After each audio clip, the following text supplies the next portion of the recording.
వాళ్ళు ఇచ్చిన వాగ్దానాన్ని నెరవేర్చలేకపోయారు కాబట్టి మేము ఈ యొక్క నిర్ణయాన్ని తీసుకోవడం జరిగింది. సైలెంట్గా జీవోల పేర్లు చెప్పి జీవోలు వంకలు చూపిస్తూ పక్కకి వెళ్ళిపోయిన పరిస్థితి. మాట ఇచ్చినప్పుడు మాట నిలబెట్టుకోవాలి. ఇలా ప్రతి ఒక్కళ్ళ నిరుద్యోగులతో జీవితాలతో ఆడుకోవడానికి మీరు తీసుకొచ్చే జీవోలు ఉంటాయండి. మీ యొక్క వ్యవస్థ అసలు జీవోలో లేదు, మీ వ్యవస్థను మేము కంటిన్యూ చేయలేమని చెప్పి వాళ్ళ ఇష్టం వచ్చినట్టు మాట్లాడుతున్నారు.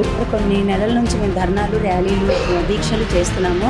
అయినా ప్రభుత్వం నుంచి ఎటువంటి స్పందన మాకు రాలేదు. కూటమి ప్రభుత్వాన్ని ఎన్నిసార్లు మాట్లాడేటప్పుడు కూడా వాళ్ళు మమ్మల్ని తీసేసినట్లే మాట్లాడుతున్నారు. ఒకటే అంటున్నారు, పుట్టన్ బిడ్డకి పేరు ఎలా పెట్టాలన్నారు. నిరుద్యోగం చేసి బైక్ ర్యాలీలో వాడుకోవడానికి తప్ప దేనికి వాడుకోవట్లేదు. మమ్మల్ని రెచ్చగొట్టి 10,000 ఇస్తామని చెప్పి మేము ప్రభుత్వం అధికారంలోకి వచ్చిన తర్వాత ఉన్న 2,60,000 మందిని అసలు ఏ ఉద్యోగం లేకుండా నిరుద్యోగం చేసింది ఈ ప్రభుత్వం. ఒక నిరుద్యోగి 4 సంవత్సరాలే వాడు గవర్నమెంట్లో పనిచేయడానికి ఉపయోగపడేట్టుగా చేశారు. కార్యకర్తలని వాళ్ళేసుకున్నారు ముద్ర, ప్రజల్లో లేదండి. పట్టభద్రుల ఎన్నికల్లో మేము సైతం అంటూ వాలంటీర్లు తమ వాణి వినిపించడానికి ఈ రోజున పట్టభద్రుల ఎన్నికలకు సంబంధించి నామినేషన్ చేయడం జరిగింది. మనతో పాటు నామినేషన్ చేసినటువంటి వాలంటీర్ మమతా మనతో ఉన్నారు. అమ్మ, ఎందుకు మీరు ఈ పట్టభద్రుల ఎన్నికల్లో మేము సైతం అని చెప్పి ఎందుకు ముందుకు వచ్చారు? ఆలోచన ఎందుకు వచ్చింది మీకు?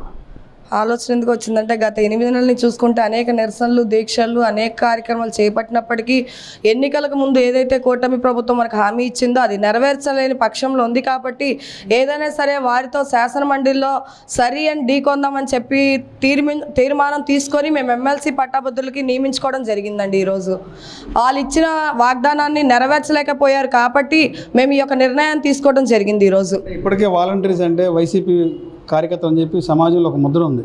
వాలంటీర్ అంటేనే వైసీపీ అంటారు. అలాంటి వారు మిమ్మల్ని ఎలా చూస్తారు సమాజంలో? ఇప్పుడు ఓటింగ్ వేయడానికి కానీ మీరు ఓట్లు అడిగేటప్పుడు ఎలా స్పందన ఉంది మీకు? మేము వెళ్ళినప్పుడైతే ఇప్పటి వరకు ఖచ్చితంగా అందరి నుంచి పాజిటివ్ రెస్పాన్సే ఉండి కార్యకర్తలని వాళ్ళేసుకున్నారు ముద్ర, ప్రజల్లో లేదండి. ప్రజల్లో ఒకటే అంటున్నారు, అమ్మ మీరు మాకు చాలా ఉపయోగపడ్డారు, మీరు మాకు చాలా పనులు చేసి పెట్టారు, మీరు కార్యకర్తలు ఎలా అవుతారు, మీరు మమ్మల్ని దృష్టి ఉంచుకోండి, మీరు మళ్ళీ రండి అని మమ్మల్ని కోరుతున్నారు.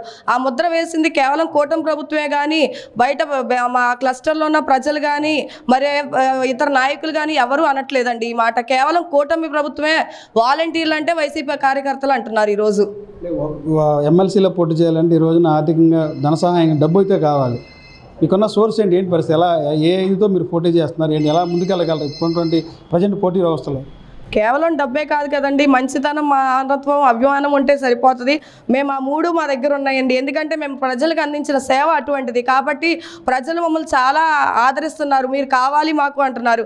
కాబట్టి కూటమి ప్రభుత్వం మమ్మల్ని తీసుకొని పక్షంలో ఖచ్చితంగా ఎమ్మెల్సీలో గెలిచి ప్రజలకి మేము సరైన న్యాయం చేస్తామని చెప్పి హామీలు ఇచ్చాము. ఖచ్చితంగా హామీని నెరవేర్చడానికి కూడా మేము సిద్ధంగా ఉన్నామండి. ఈరోజు ప్రజల్లో స్పందన ఎలా ఉంది మీరు ఓటింగ్ అటాక్ వెళ్ళినప్పుడు? ప్రజల్లో అయితే భయంకరంగా పాజిటివ్ రిపోర్టే వస్తుందండి. మా వాలంటీర్స్ అందరు కాల్స్ చేస్తున్నారు, నేను చేస్తున్నారు, మా నాయకులు చేసినప్పుడు వాళ్ళైతే చాలా యాంగ్జైటీగా, అవునా అండి మాకు తెలుసండి, మీరు చేసినా చేయకపోయినా మేము వారికే ఓటేస్తామని చెప్తున్నారు. ఈరోజు ప్రధానంగా మీరు ఏం డిమాండ్ చేస్తున్నారు ప్రభుత్వాన్ని? అసలు ప్రధానంగా అంటే ఫస్ట్ మాకు వాలంటీర్లకు జరిగిన అన్యాయం గురించి మేము అడుగుతున్నామండి. కూటమి ప్రభుత్వాన్ని ఎన్నిసార్లు మాట్లాడేటప్పుడు కూడా వాళ్ళు మమ్మల్ని తీసేసినట్లే మాట్లాడుతున్నారు కానీ మేము ఉన్నామని మాత్రం గుర్తించట్లేదు. మేము ఒకటే డిమాండ్ చేస్తున్నాం, మీరు ఎన్నికల ముందు ఏదైతే సూపర్ 6 అనుకుని వారు ప్రకటన చేశారో, ఎన్నికల తర్వాత మంచి ప్రభుత్వాన్ని స్టిక్కర్లు అంటిస్తున్నారో, ఆ మంచి ప్రభుత్వం అన్నది కేవలం ప్రజల్లో నుంచి రావాలి.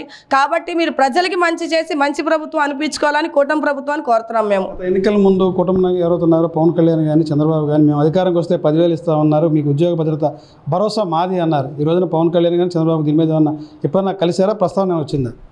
కలుస్తామని చెప్పి మేము అంటున్నాం కానీ వారు అవకాశాన్ని మాకు అనుగ్రహించట్లేదండి. మేము అనేక సార్లు మేము ట్రై చేశాము కానీ వారు ఒకటే అంటున్నారు, పుట్టన్ బిడ్డకి పేరు ఎలా పెట్టాలంటున్నారు. కాబట్టి పుట్టన్ బిడ్డ ఎలా ఉందో నామినేషన్లో మేము చూపిద్దామని చెప్పి ఈరోజు ఈ నిర్ణయం తీసుకోవడం జరిగింది.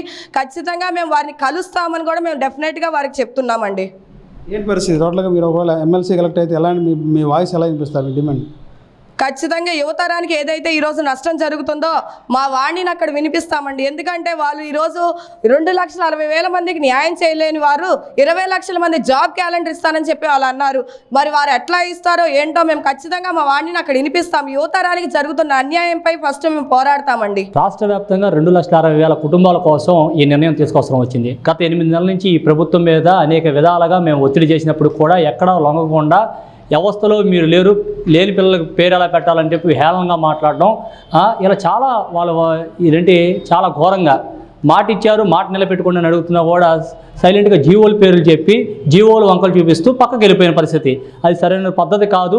మాట ఇచ్చినప్పుడు మాట నిలబెట్టుకోవాలి, ఎన్నికల వాగ్దానం అమలు చేయాలంటూ ఈరోజు నిరసనలో భాగంగానే కూడా వాలంటీర్లతో జరుగుతున్న ఎమ్మెల్సీ ఎన్నికలు 2 ప్రాంతాల్లో పోటీ చేయడం జరిగింది. ఖచ్చితంగా మంచి స్పందన అయితే వస్తుంది. మేము వాలంటీర్ల ద్వారా మా తోటి వాలంటీర్లందరినీ కూడా కలుపుకెళ్తున్నాం. వాళ్ళు కూడా అక్కడ స్థానిక ఉన్న ప్రజానీకాన్ని కలుస్తున్నారు. అలాగే వివిధ రాజకీయ పార్టీలని, వివిధ కుల సంఘాలను అందరినీ కలవడం జరుగుతుంది. దానిలో భాగంగా అందరూ కూడా బాగానే స్పందిస్తారు.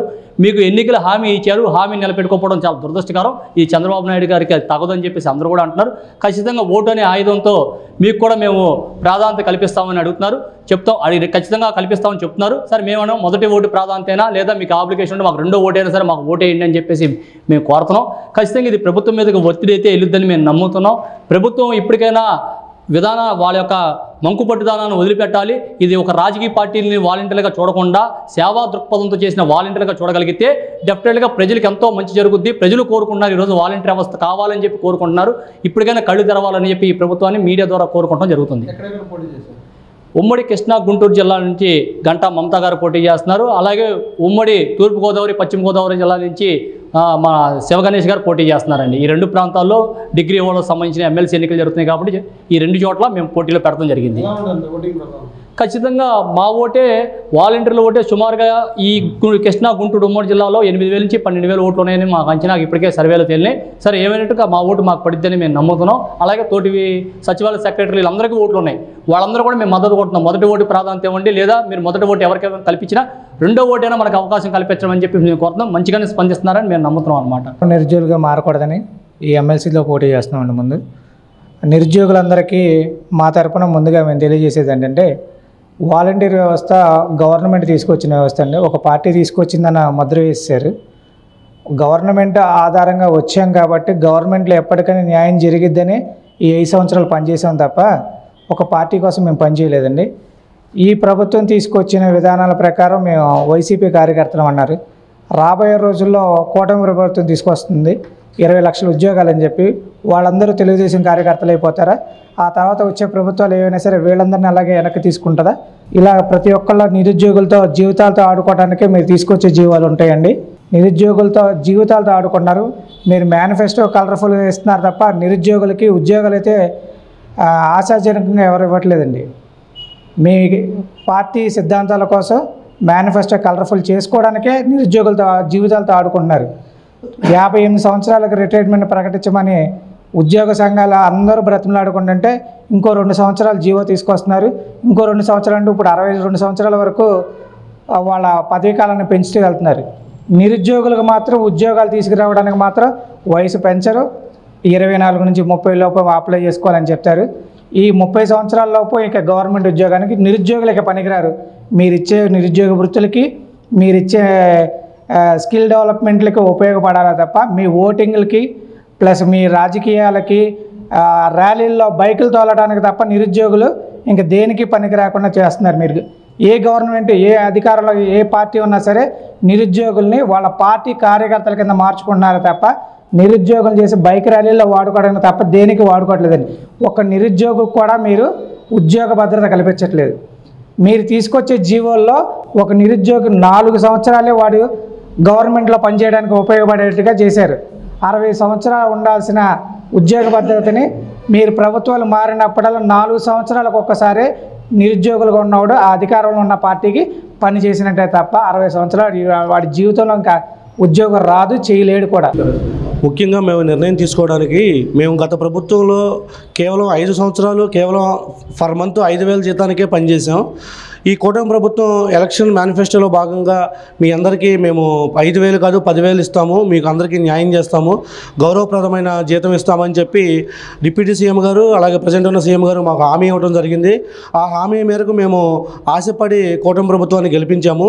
కానీ ప్రభుత్వం అధికారంలోకి వచ్చిన తర్వాత మాట మార్చేసి మీ యొక్క వ్యవస్థ అసలు జీవోలో లేదు, మీ వ్యవస్థను మేము కంటిన్యూ చేయలేమని చెప్పి వాళ్ళ ఇష్టం వచ్చినట్టు మాట్లాడుతున్నారు.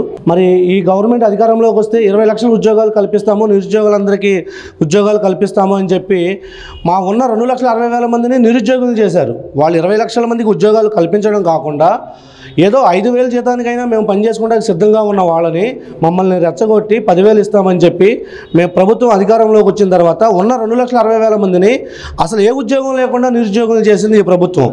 సో మా 2,60,000 మంది నిరుద్యోగులు అవ్వడానికి ప్రథమ కారణం ఈ కూటమి ప్రభుత్వం. సో ఆ కారణం చేత మేము ఎమ్మెల్సీగా నామినేట్ చేసి వాలంటీర్ల యొక్క చట్టసభల్లో కూడా మేము మా యొక్క వాణిని వినిపించాలి, చట్టసభల్లో కూడా మేము ప్రశ్నించాలి అనే ఉద్దేశంతో ఈ ఎమ్మెల్సీగా నామినేషన్ వేయడం జరిగింది. ఎందుకంటే గత 6-7 నెలల నుంచి మేము ఉద్యమాలు చేస్తున్నాం. మా యొక్క వ్యవస్థని కంటిన్యూ చేయాలి, మా యొక్క ఉద్యోగాలు మాకు తిరిగి ఇవ్వాలి, మా యొక్క పెండింగ్ వేతనాలు చెల్లించాలని చెప్పి మేము విజయవాడలో అలాగే రాష్ట్ర వ్యాప్తంగా కూడా మేము గత 7-8 నెలల నుంచి ఉద్యమాలు చేశాము. మా ఉద్యమాలకి ప్రభుత్వం ఇంతవరకు అసలు ఎటువంటి స్పందన కూడా లేదు. సో ఎటువంటి స్పందన లేకుండా మేము ఉద్యమాలు చేసిన టైంలో మమ్మల్ని అరెస్టులు చేయటం, హౌస్ అరెస్టులు చేయటం, పోలీస్ స్టేషన్లో అరెస్టులు చేయటం, అలాగే మేము ప్రభుత్వానికి వినతి పత్రం ఇవ్వడానికి వెళ్ళడానికి కూడా మేము నిర్ణయించుకుంటే వినతి పత్రం ఇవ్వడానికి వెళ్ళనివ్వకుండా కూడా మమ్మల్ని అరెస్టులు చేసే రోజులు ఉన్నాయి. యాక్చువల్గా మేము గత ప్రభుత్వం తీసుకొచ్చిన నోటిఫికేషన్ ప్రకారం వాలంటీర్గా అప్లికేషన్ పెట్టుకుని మేమందరం ఇంటర్వ్యూలో క్వాలిఫై అయ్యి వాలంటీర్లుగా మేము జాయిన్ అయ్యాము. ప్రభుత్వం ఏదైతే అమలు చేస్తుందో అమలు చేసే పథకాలని ప్రజల్లోకి తీసుకెళ్ళడానికి, ప్రభుత్వానికి ప్రజలకు మధ్య వారధిగా పనిచేయడానికి మేము వచ్చాము. కానీ మేము పార్టీ తరపున రాలేదండి. ఇప్పుడు ఈ ప్రభుత్వం ఏ పని ఇచ్చినా మేము చేయడానికి సిద్ధంగా ఉన్నాం. ఇప్పుడు ఏ గవర్నమెంట్ ఎంప్లాయీ అయినా, గవర్నమెంట్ సెక్టార్లో పనిచేస్తున్న ఏ కాంట్రాక్ట్ ఎంప్లాయీ అయినా, అవుట్సోర్సింగ్ ఎంప్లాయీ అయినా ప్రభుత్వం ఏ వర్క్ చెప్తే ఆ వర్క్ చేయాలి, ప్రభుత్వానికి కట్టుబడి పనిచేయాలి. ప్రభుత్వం కింద మనం జీతం తీసుకుంటున్నప్పుడు ప్రభుత్వం ఏ అధికారంలో ఉన్న పార్టీ ఏదన్నా అని ప్రభుత్వం తీసుకునే చర్యలకు మనం కట్టుబద్ధమై కట్టుదిట్టంగా పనిచేయాలి. అలాగే ఇప్పుడు గత 5 సంవత్సరాలు వైసీపీ గవర్నమెంట్ అధికారంలో ఉంది. ప్రభుత్వం ఏ పని చెప్తే ఆ పని, ఒక ఆంధ్రప్రదేశ్ రాష్ట్ర గవర్నమెంట్ చెప్పిన ఆదేశాల ప్రకారం మేము పనిచేసాం. కానీ వైసీపీ పార్టీ చెప్పిన ఆదేశాల ప్రకారం మేము పనిచేయలేదు. మేము ఏపీ గవర్నమెంట్ ప్రకారం పనిచేసాం. అలాగే ఇప్పుడు ఏపీ గవర్నమెంట్లో కూటమి ప్రభుత్వం ఉంది. కూటమి ప్రభుత్వం ఏదైతే తీసుకుంటుందో నిర్ణయాలు, ఆ నిర్ణయాలకు కట్టుబడి మేము ఆంధ్రప్రదేశ్ రాష్ట్ర ప్రభుత్వం తరపునే పనిచేస్తాం. కానీ అసలు ఏ పార్టీ తరపున మేము పనిచేయడానికి సిద్ధంగా లేము. మేము ఓన్లీ ప్రభుత్వం ఇచ్చిన నోటిఫికేషన్ ప్రకారం అప్లై చేసుకుని, ప్రభుత్వం ఇచ్చిన నోటిఫికేషన్ ప్రకారం మేము ఇంటర్వ్యూలో క్వాలిఫై అయ్యి వాలంటీర్లుగా వచ్చాం. కానీ ఎవరి రికమెండేషన్తోనో, ఎవరి దయా దాక్షిణ్యాలతోనో, లేదంటే మా లోకల్ కార్పొరేటర్ రికమెండేషన్తోనో, లోకల్ ఎమ్మెల్యే రికమెండేషన్తోనో మేము వచ్చిన వాళ్ళం కాదు. అందరం కూడా ఇంటర్వ్యూకి అటెండ్ అయ్యి, మమ్మల్ని ఇంటర్వ్యూ చేసింది కూడా ఐఏఎస్లు, ఒక క్వాలిఫైడ్ ఐఏఎస్లు, మున్సిపల్ కమిషనర్సు, జిల్లా కలెక్టర్లు మమ్మల్ని ఇంటర్వ్యూ చేసి మాకు పోస్టింగ్ ఇచ్చారు. మీరు వాలంటీర్గా ఎలిజిబుల్ మీరు అని అపాయింట్మెంట్ ఆర్డర్స్ ఇచ్చారు. మమ్మల్ని ఇంటర్వ్యూ చేసింది ఏమి పొలిటికల్ పార్టీ వాళ్ళు కాదు, మా లోకల్ ఎమ్మెల్యేలు కాదు, లోకల్ కార్పొరేటర్లు, వైసీపీ కార్యకర్తలు కాదు. మమ్మల్ని ఇంటర్వ్యూ చేసింది ఒక ఐఏఎస్ ఆఫీసర్స్ ఇంటర్వ్యూ చేసి మేము అందులో క్వాలిఫై అయ్యి వాలంటీర్లుగా వచ్చాం. మమ్మల్ని ఎందుకు వైసీపీ కార్యకర్తలుగా చూస్తున్నారు? మేము ఎవరం కూడా వైసీపీ పార్టీకి పనిచేయలేదు కదా. ప్రభుత్వం ఏదైతే మాకు డైరెక్షన్స్ ఇచ్చిందో, ప్రభుత్వం ఇచ్చిన డైరెక్షన్స్ ప్రకారం ప్రభుత్వం తెచ్చే సంక్షేమ పథకాలను ప్రజల్లోకి తీసుకెళ్ళాం. అంతేగాని పార్టీ ఇచ్చిన పథకాలను మేమేం ప్రవేశపెట్టలేదుగా, మేమేం ప్రజలకు అవి అమలు చేయలేదు కదా. ప్రభుత్వం ఇచ్చిన గైడ్లైన్స్ ప్రకారమే పనిచేసాం. అట్లాగే ఈ ప్రభుత్వంలో కూడా ఈ ప్రభుత్వం ఏది చెప్తే చేస్తాం. మేము అధికారంలో ఉన్న పార్టీ ప్రభుత్వాన్ని నెలకొల్పుతుంది. ప్రభుత్వం ఏదైతే చెబుద్దో అదే మేము అమలు చేస్తాం. అంతేగాని ఇప్పుడు మేము కూటమి ప్రభుత్వం చెప్పిందని కూటమి ప్రభుత్వానికి సపోర్ట్గా పనిచేయం కదా. మేము ఓన్లీ ఆంధ్రప్రదేశ్ రాష్ట్ర గవర్నమెంట్ ఇచ్చే ఆదేశాల ప్రకారం పనిచేస్తాకే ఉన్నాము. కానీ ఈ ప్రభుత్వం మమ్మల్ని వైసీపీ కార్యకర్తలుగా, వీళ్ళందరూ వైసీపీ పార్టీ వాళ్ళు, వైసీపీ నాయకులు, వైసీపీ వాళ్ళు రికమెండ్ చేస్తే వచ్చిన వాళ్ళు అని చెప్పి ఒక దురుద్దేశంతో వాలంటీర్ అనగానే వాళ్ళకి వైసీపీ పార్టీ గుర్తుకొచ్చేటట్టుగా వాళ్ళు మమ్మల్ని దృష్టిలో పెట్టుకున్నారు. ఆ దృష్టితోనే మాకు ఇచ్చిన హామీని కూడా వాళ్ళు నిలబెట్టుకోకుండా మాట మార్చి ఇప్పుడు వ్యవస్థ లేదు, జీవో లేదు అంటున్నారు. మరి జీవో లేనప్పుడు ఫ్లడ్స్ టైంలో మమ్మల్ని ఏ రకంగా వాడుకున్నారు? ఇప్పుడు మీరు జూన్లో ప్రమాణ స్వీకారం చేశారు, మరి సెప్టెంబర్లో ఫ్లడ్స్ వచ్చినాయి. మరి ఫ్లడ్స్ టైంలో మీరు ఏ రకంగా జీవో లేనప్పుడు ఫ్లడ్స్లో ఎందుకు పిలిచి వాడుకున్నారు వాలంటీర్స్ని? కనీసం ఫ్లడ్స్లో పనిచేసిన దానికి కూడా మీరు గౌరవ వేతనం చెల్లించలేదు. మరి ఫ్లడ్స్లో మేము ప్రభుత్వానికి మద్దతుగా మేము పనిచేసాము. ప్రతి ఒక్క సహాయ చర్యల్లో పాల్గొన్నాము. అందరికీ distribution, food supply, water supply, milk supply చేసాము. మరి ప్రభుత్వం పిలిచిందనేగా మేము వెళ్ళింది. మరి ఫ్లడ్లో వాడుకున్న తర్వాత జీవో లేదని గుర్తు వచ్చిందా వీళ్ళకి? నవంబర్ వరకు మేము అటెండెన్స్ రిపోర్ట్ చేసాము. అయినా కూడా నవంబర్ 23వ తేదీన అటెండెన్స్ యాప్లో మా పేర్లు రిమూవ్ చేయడం జరిగింది. ఎటువంటి ఇంటిమేషన్ లేకుండా మా పేర్లు రిమూవ్ చేశారు అటెండెన్స్ చేస్తున్నామని. జూన్ నుంచి నవంబర్ వరకు మాకు ఎటువంటి గౌరవ వేతనం చెల్లించలేదు ప్రభుత్వం. సో ఇవన్నీ మేము దృష్టిలో పెట్టుకుని మేము ఎన్ని ఉద్యమాలు చేసినా కూడా మాకు ప్రభుత్వం నుంచి స్పందన రాకుండా ఉంది కాబట్టి మేము ఎమ్మెల్సీగా పోటీ చేసి ఇండిపెండెంట్ అభ్యర్థిగానే మా వాలంటీర్ల తరపున ఒక అభ్యర్థిని నిలబెట్టి ఇండిపెండెంట్గా పోటీ చేసి మేము చట్టసభల్లో ప్రభుత్వాన్ని ప్రశ్నించే విధంగా మేము చట్టసభల్లోకి వెళ్ళాలనే ఉద్దేశంతో మేము యొక్క ఈ నామినేషన్ వేయడం జరిగింది. అలాగే మాకు వాలంటీర్లు అందరూ కూడా సపోర్ట్ చేస్తున్నారు. మా వాలంటీర్స్లో కూడా చాలామంది గ్రాడ్యుయేట్స్ ఉన్నారు. వాళ్ళందరికీ ఎమ్మెల్సీ ఓటు హక్కు ఉంది. మా వాలంటీర్స్ ద్వారా అందరినీ మేము కలుపుకుని పోతూ, అలాగే ప్రతి సచివాలయంలో సెక్రటరీస్ కూడా అందరూ కూడా చాలా వరకు గ్రాడ్యుయేట్సే, మ్యాక్సిమం అందరూ గ్రాడ్యుయేట్ ఓటు పెట్టుకున్న వాళ్ళు. వాళ్ళ సపోర్ట్ కూడా తీసుకుని మేము ముందుకు వెళ్ళి మేము మా గంటా మమతా గారిని గెలిపించుకోవడానికి కృషి చేస్తున్నాము. అలాగే ఉమ్మడి పశ్చిమ గోదావరి, తూర్పుగోదావరి జిల్లాల్లో కూడా వానపల్లి శివగణేష్ అనే వాలంటీర్ని అక్కడ అభ్యర్థిగా నుంచోబెట్టాము. అక్కడ కూడా మేము వాలంటీర్స్ తరపున, సెక్రటరీస్ తరపున ప్రచారం చేసుకుంటూ, అలాగే మేము అన్ని రాజకీయ పార్టీలను కూడా మద్దతు కూడగట్టుకుని అన్ని పొలిటికల్ పార్టీస్తో కూడా ఇంక్లూడ్ అయ్యి వెళ్తూ మా యొక్క ప్రచారాన్ని మేము కంటిన్యూ చేస్తున్నాము. ఎట్టి పరిస్థితుల్లో ఈ ఎన్నికల్లో మేము గెలుపొంది చట్టసభల్లో మా యొక్క వాణిని వినిపించాలని మేము మీడియా ద్వారా అందరికీ తెలియజేస్తున్నాము. Thank you. ఎమ్మెల్సీగా పోటీ చేస్తున్నంత పరిస్థితికి వచ్చి నేను ఏం చెప్తాను? సార్, కొన్ని నెలల నుంచి మేము ధర్నాలు, ర్యాలీలు, దీక్షలు చేస్తున్నాము. అయినా ప్రభుత్వం నుంచి ఎటువంటి స్పందన మాకు రాలేదు. అందుకని ఇప్పుడు ఉన్న మాకు ఒకే ఒక ఆయుధము ఎమ్మెల్సీ ఎలక్షన్ సార్. ఈ ఎమ్మెల్సీ ఎలక్షన్స్లో మన సోదరి అయిన గంటా మమతా గారిని ఎమ్మెల్సీ క్యాండిడేట్గా నిలబెట్టి మాకు జరిగిన అన్యాయాన్ని ప్రభుత్వంకి తెలియజేయడానికే చట్టసభల్లో తను మా వంతు బాధ్యతగా తీసుకొని తను చట్టసభల్లో మాట్లాడటానికే ఎమ్మెల్సీగా పోటీ చేస్తున్నారు గంటా మమతా గారు సార్. గతంలో ఎన్నికల సమయంలో వాలంటీర్లకు మేము భరోసా ఉన్నాము. 5,000 రూపాయలు కాదు, 10,000 రూపాయల శాలరీ ఇచ్చి మేము ఒక భరోసా, ఉద్యోగ భద్రత కల్పిస్తామని చెప్పిన కూటమి ప్రభుత్వం అధికారం చేపట్టిన తర్వాత వాలంటీర్ వ్యవస్థను గాలికి వదిలేస్తుంది. దీనిలో భాగంగా తమ బాణి వినిపించడానికి ఈ రోజున ఎమ్మెల్సీలో అభ్యర్థిగా అయితే పోటీ చేసి ఈ రోజున బరిలైతే నిలిచారు. రాబోయే రోజుల్లో ఎలక్షన్ ఈ నెలలో జరిగే ఎలక్షన్లో ఎలా ఉంటుంది అనేది భవిష్యత్తు తెలుస్తుంది. కెమెరామెన్ నానితో రాజ్ కమ్మల్, S4 మీడియా, విజయవాడ నుంచి.